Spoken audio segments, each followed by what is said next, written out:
Here we are with the P-59, a bit delayed because of the new patch coming out, and I wanted to cover all the new vehicles because, well, they're kind of higher priority because people want to know if they want to grind them, how to play them, and just how to counter them in general.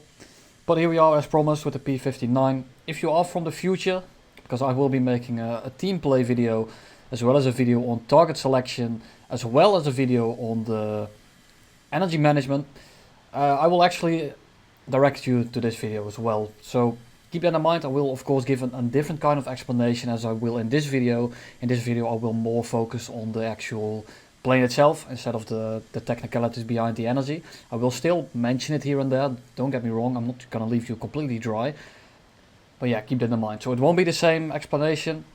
The guide video will more focus on the little battles, so the actual engagement itself, and this will more focus on why I use that engagement instead of the other one for the whole game kind of sense. Because of course I can go 1v1ing someone, but if I have a guy like right above me, filtering me, waiting for me to turn fight, I'm not going to do that because it will get me killed. I might get the 1-9 that I'm dogfighting killed, but the G55 that's lurking above me will definitely just pounce on me and just kill me right afterwards, so I don't want to do that. And for now, I'm flying with Ripjaws in his trusty P-51 D30, and he's going to be flying all around the map because people are not going to leave him alone, and because he climbs so much better, we decided to he can kite the guys as I will clean up everyone on the deck. And I'm going to start off with simply looping over him. He had way less energy than me, I turned quite a bit better, so I'm going to fly right over him, so he has to pull straight up, and then I just do a horizontal turn because this thing just doesn't stall out, especially with the flaps. And now I can easily just come back down. He's basically stalling out. Not really, but he's so slow that it's a really easy shot.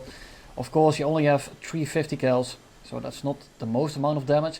But you also have 1800 rounds, which is more rounds per gun as the P-47N. And that's the N from Nico. The 37 is a bit wonky to use, and because it's all in the nose, it kind of works well, but I don't really know. It feels kind of off. It's the same with the P-38s, where you have it all in the nose, but it feels kind of awkward to use, and I'm not sure what it is. So the rudder is fine, the roll is fine, the roll does compress a little bit at higher speeds. But all in all, I'm not too sure what it is. I think it's a gun placement, and as well as a 37, because the 37 is very awkward to use in general. And right now, I'm just going to be diving out. I'm going 610 in a slide dive. I'm facing props at 4.3, 5.3.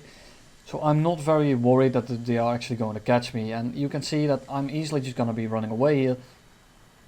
Just extending away. The G55 has no business trying to catch me, and the 1-9 doesn't either, but he's a little bit faster in a straight line.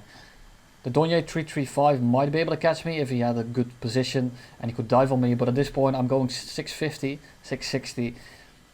And there's just no chance they're going to catch me, and they realize this and they're starting to break off. So what I do now is go on a very gradual climb, because if I go very steep right here, I will lose all of my energy and I will basically stall myself out in front of that, well, the BF-109 that's right behind me. So instead I'm going to be climbing slightly, doing a very slight turn, because this thing turns well but also has very bad retention, and I'm quite confident that I can easily 1v1 this 109. So I wait for him to get a bit closer, and then I start pulling fully to make the shot a bit harder, and you can see that I instantly go to the 10 AGs. We go up. Normally you don't want to do this with a prop and a jet, but this thing stalls out so perfectly.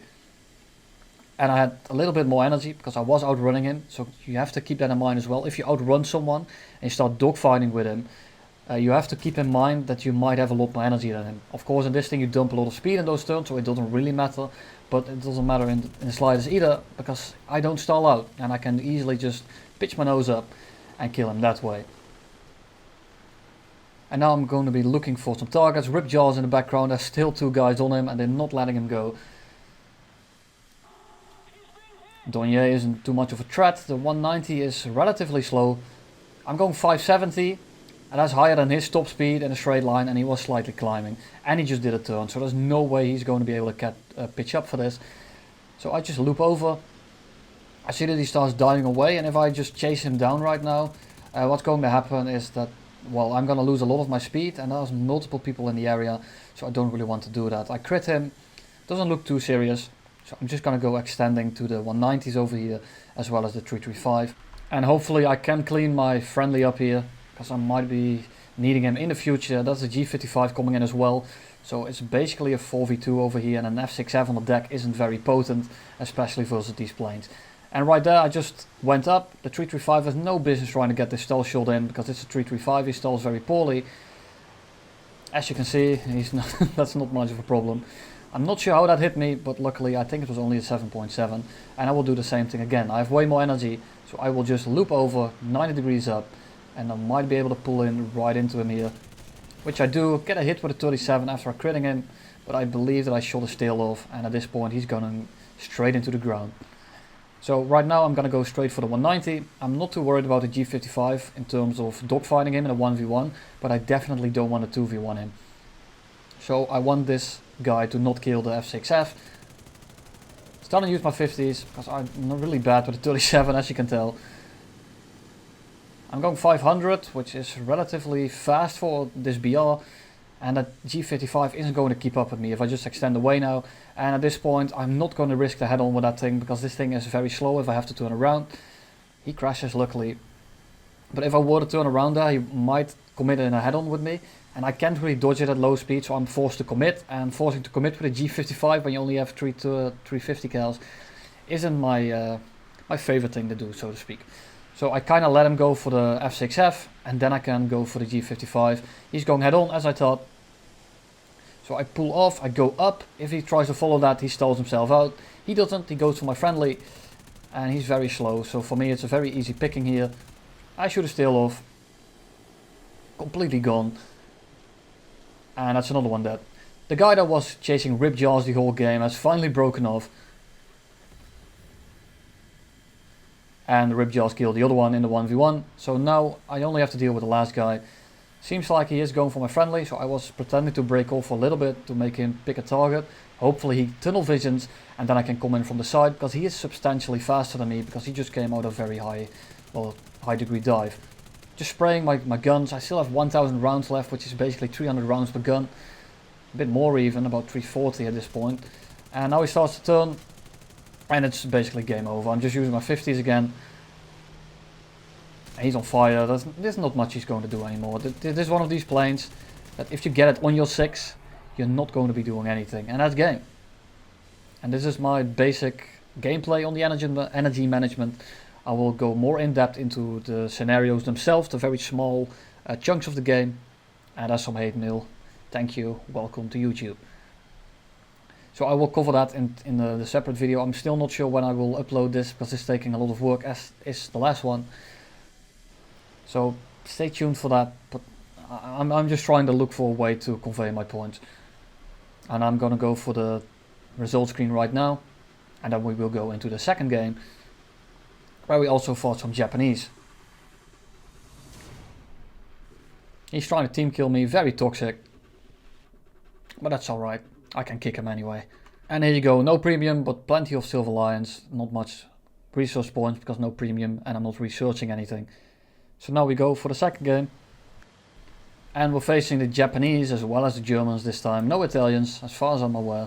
No, there is Italians because I'm fighting the G56 in the end. And our team is already basically toast. And these are the small things we are talking about team play. Ripjaws is in the P-47 this time. This was a different day. And he is being shot. And by the way, he's being chased and I can easily intercept him. Unfortunately, the 190 actually sees me. So I will go a little bit down to get some speed. I might get him on my 6, but if I were to pitch straight up there, I would lose all of my speed and he would get a very easy shot. So instead, I'm going to be dragging him down. And at these reasonable speeds, at about 550, I can start pulling up. I will outurn him completely. I tell Ripjaws to not come down with me because I'm 1v1ing the 190. And if this guy doesn't dive away, he will die, basically. Because you can see how quickly I got my guns on him.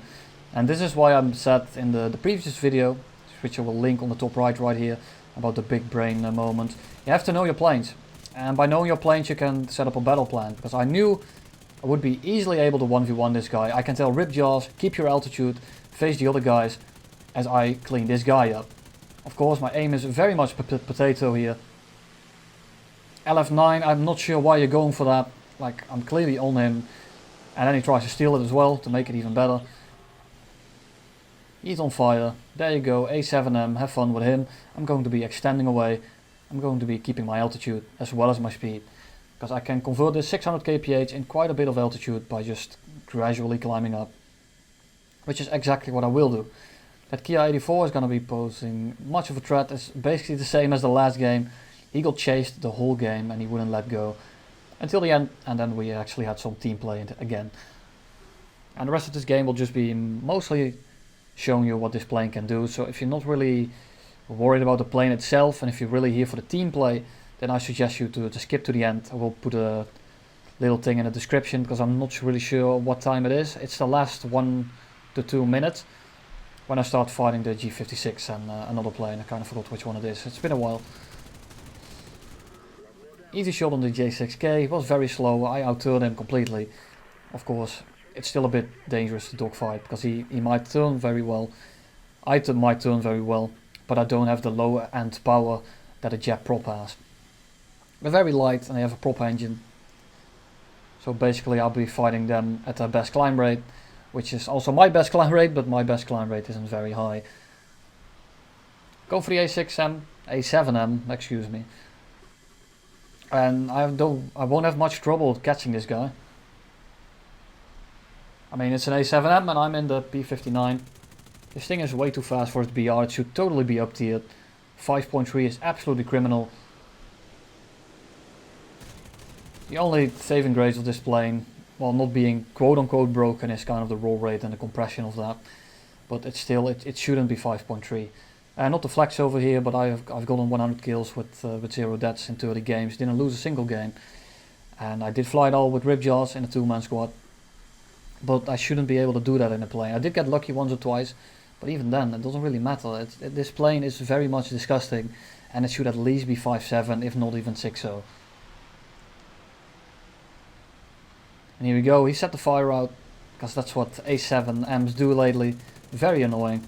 And you can tell there that the few guns in the nose, as well as the compression of the roll, make it very hard for me to actually lead that guy perfectly. And my aim with this plane is kind of off to begin with. As I said at the start of the video, it's kind of awkward to aim. And it's not just the guns, it's the placement and the plane itself. It turns really well. And there we go, another fire, and then I shoot his wingtip off.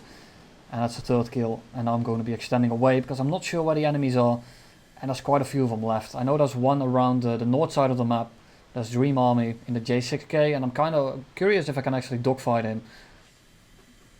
So at this point I'm kind of thinking about what I'm going to do. He is still dealing with that Kia 84. And I can't really help him because I don't have the climb rate to come up there and help him out with that. And I'm going to be speeding this up for a little bit because it's just climbing away. And at this point I'm just trying to figure out where they are. Trying to look at what stats are in certain planes so I know what they might be flying. But if I see a guy that's like 10 to 1 in a J6K, I'm not going to be trying to dogfight him in that. Because it sounds very foolish, doesn't it? Like, I know that I want to try out a plane, but I'm not going to try it out and throw the game, if that makes any sense. Because I've never fought the J6K before in this. I know it turns well, but the thing is, it got changed and I haven't flown it since. I don't have it, so I'm not sure what the plane is actually capable of versus a plane like this. I know I can 1v1 a TAR 152H in this thing, but I'm not going to be turning with a A7M. And that thing is basically an A7M. But with a better engine, so I'm not sure if I want to take that. But at this point I have way more energy. He seems to be damaged as well, so I'm not too worried anymore. Because I can just boom and zoom this guy now. He's going to be diving away, picking up some speed. It looked like he was diving away. That was totally not what he was doing. He did a horizontal turn, my bad. Screen is a bit small, and the game is long ago. It looked like he was diving away. Now he's diving away, there we go. Hit him with a 37 and a few 50s. He didn't go down from that because, well, the 37 is very much unreliable. Set him on fire, but I'm expecting him to put it out because, well, it's a J6K. And I shoot the other wing off with a few 50s, and that's it for him. And now I'm going to be going towards Ripjaws as he finally dragged the Kia 84 all the way down to the deck. But there's a little problem with that because the Kia 84 is very good at low altitudes, whereas the P-47M, well, it's good. It's not a plane you really want to dogfight a Kia 84 with. He definitely has the disadvantage here. He might have a little bit more speed, so he might have the advantage that way. But in a prolonged fight, the Kia 84 will definitely clap the P-47. Of course, the way Ripjaws is flying it, it's fine. He had more energy. He was able to climb away, but I'm not too sure how much WEP he has left. as well as the fact that the Key ID4 might be able to request for backup, as he is right there, the G56, which is a bit of a problematic thing. Key ID4 seems to be stalling out. Ripjaw says he had him, so I broke off and he killed him right after. He deserved that kill, he worked for it very hard. Key ID4s can be quite pesty, and there we go, that's 2v2. Two different planes were technically in the disadvantage. We are faster, so we have the advantage in that regard, but they have the climb advantage as well as the maneuverability advantage, which is a pretty deadly combo. They can climb and then they can dive on us. At least on him, they can't really kind of dive on me as I'm way faster than them. So at this point, we're just going to try to separate them. Ripjaws is going to go close to the Key ID4 or the G56, whoever he aggroes, and then I'm going to turn around. And I want to bait one of them to come to me. If they both go for Ripjaws, I get an easy ass shot on one of them, as they are both giving me their behind. And if they go for one of us, I can 1v1 the G56 and the Key ID4 with relative ease.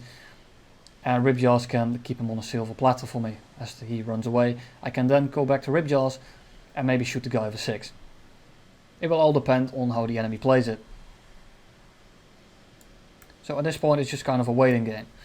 I see that they both go for Ripjaws, but the way I am going for to help him out, I'm expecting the G56 to come to me.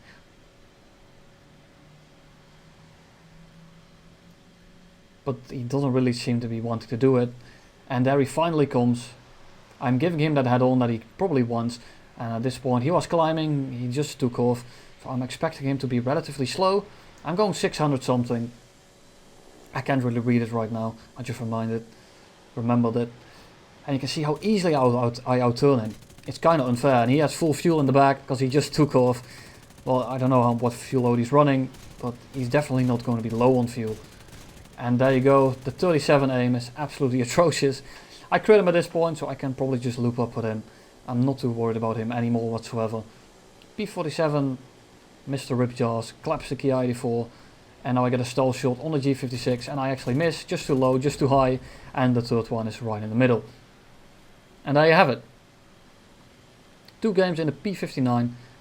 Very broken plane. If you don't have a tier 4 premium to grind US with, I kind of advise you to check this plane out. Trying to get the assist out of that for some extra research, silver lines and whatever. But no assist because I actually killed him and I was kind of forgetting about that fact. And you can tell the difference in turn rate for the P-47. It's straight up unfair. But the P-47 of course has a very good high altitude performance, whereas this thing really doesn't. Just didn't get the shot in because of the roll. And here we go again for the result screen. And I'm gonna be wrapping the video up. Thank you all for watching. Hope you enjoyed it, hope it was helpful. And if you're looking for a tier 4 premium, as I just said, I kind of advise you to check this thing out. It might be a bit expensive, I'm not too sure. But there you have it. Have a wonderful day and I will see you very soon.